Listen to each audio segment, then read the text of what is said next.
সাবেক DMP commissioner Asaduzzaman মিয়া এবং মিরপুর বিভাগের ডিসি মোল্লা নজরুল ইসলাম তাদেরকে একটি মামলায় হাজির করা হয়েছিল এখানে প্রোডাকশন ওয়ারেন্ট মূলে। আমরা তাদেরকে গ্রেপ্তার দেখিয়ে জেলখানায় প্রেরণের জন্য আবেদন করেছিলাম, সেটা মঞ্জুর হয়েছে।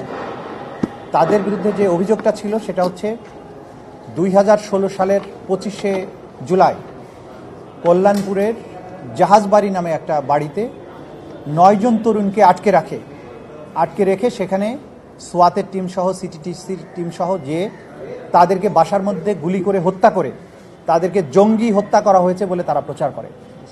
আমরা তদন্তে জানতে পেরেছে আমাদের তদন্ত সংস্থা যে এই 9 জন তরুণকে দেশের বিভিন্ন স্থান থেকে গ্রেপ্তার করে নিয়ে আসা হয় বহু আগে, এবং অনেকেই ডিবি হেফাজতে ছিলেন 2 মাস ধরে 3 মাস ধরে। সেইখান থেকে তাদেরকে ধরে নিয়ে রাতের বেলা ওই বাসার মধ্যে জড়ো করা হয়। জড়ো করার পরে রাতের বেলা হঠাৎ করে ব্লক রেইডের কথা বলে সেইখানে সবাই হাজির হয়ে যান, পুলিশের ঊর্ধ্বতন কর্মকর্তারা, এবং তাদেরকে সেখানে ঢুকে সেই লোকদেরকে গুলি করে হত্যা করে জঙ্গিদেরকে হত্যা করা হয়েছে মর্মে তারা প্রচার করে।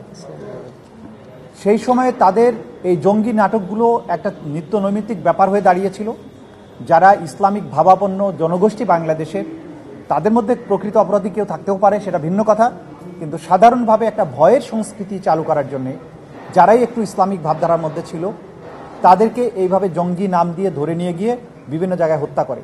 তার আগে ক্রস ফায়ারের নামে যে বিচার বহির্ভূত হত্যাকাণ্ডগুলো চালু ছিল সেইখান থেকে তারা সমালোচনার মুখে এক ধাপ সরে এসে বিভিন্ন বাড়িতে লোকদেরকে আটকে রেখে হত্যা করে তারা জঙ্গি সেখানে জড়ো হয়েছিল এই মর্মে তারা প্রচার করে, এবং এই ধরনের অনেকগুলো ঘটনার সাক্ষ্য প্রমাণ এই তদন্ত সংস্থা হাতে এসেছে। তারই একটি অংশ ছিল এই জাহাজবাড়ি হত্যাকাণ্ড। এই তরুণদের আত্মীয় স্বজনকে এতটা ভয় দেখানো হয়েছিল যে তাদেরকে হত্যা করার পরে তাদের মৃতদেহগুলোকে গ্রহণ করার জন্য পরিবারের কেউ আসেনি। বলা হয়েছে যে তারা পরিবার তাকে ঘৃণা করে সেজন্য আসেনি, কিন্তু তদন্ত সংস্থা যেটা জানতে পেরেছে যে তাদেরকে ভয় দেখানো হয়েছিল এবং একটা ঘৃণার সংস্কৃতি চালু করার জন্য, যে এই মানুষগুলোকে বিচার বহির্ভূতভাবে হত্যা করা সত্ত্বেও তাদের প্রতি মানুষ যাতে সিম্পাথাইজড হতে না পারে সেজন্য বলা হয়েছিল যে তাদের পরিবার তাদেরকে ঘৃণা করে। তদন্ত সংস্থা এগুলো তদন্ত করে তার সাক্ষ্য প্রমাণাদি পেয়েছেন, এবং এই আইজিপি শহীদুল হক সহ আসাদুজ্জামান মিয়া তারা নিজেরা সেখানে ঘটনাস্থলে উপস্থিত ছিলেন। তাদের নির্দেশনায় পরিকল্পনায় এই জঘন্যতম হত্যাকাণ্ডটি বাস্তবায়ন হয়, এবং এই ধরনের জঙ্গি নাটক সাজিয়ে মানুষকে হত্যা করার তারা একটা কালচারে পরিণত করেছিলেন, এবং সেই কালচারের ধারাবাহিকতায় বাংলাদেশের বিভিন্ন জায়গায় অনেকগুলো ঘটনা এরকম ঘটেছে। সে কারণে এটা একটা মানবতা বিরোধী অপরাধ হিসাবে গণ্য করে এর বিরুদ্ধে তদন্ত শুরু হয়েছে। তদন্তর প্রক্রিয়ার কাজ চলছে, অনেক সাক্ষী আমরা ইতিমধ্যে পেয়েছি। আগামী কত তারিখ 7ই মে তারিখে এটা পরবর্তী তারিখ ধার্য করা হয়েছে। এর বাইরে আরও 2টো মামলা ছিল।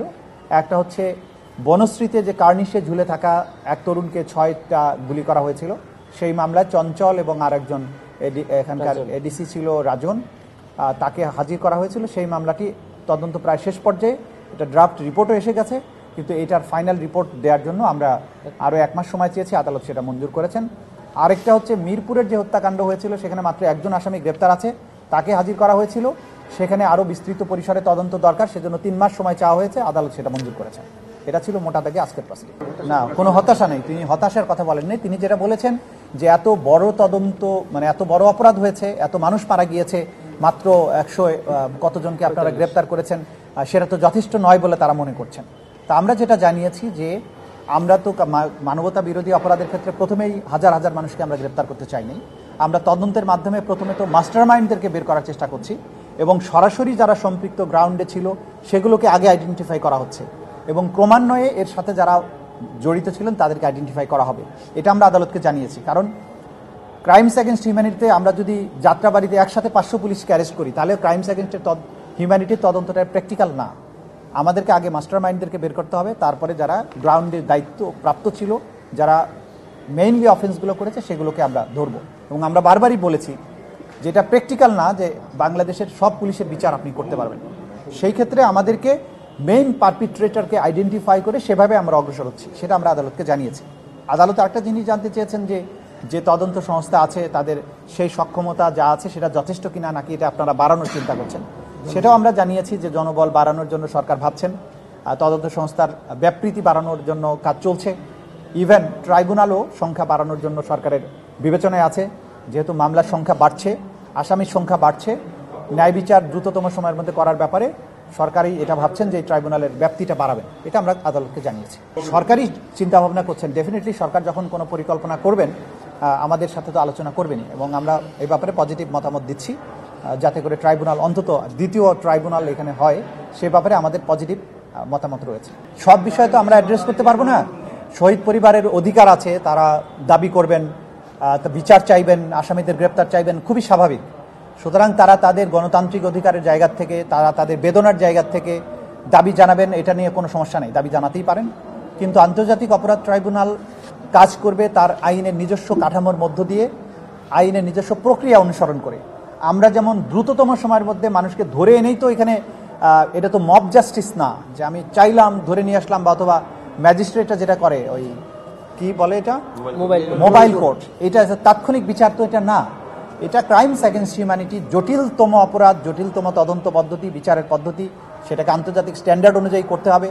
6 বা 7 মাস সময় ক্রাইমস অ্যাগেনস্ট হিউম্যানিটির তদন্তের জন্য যথেষ্ট না।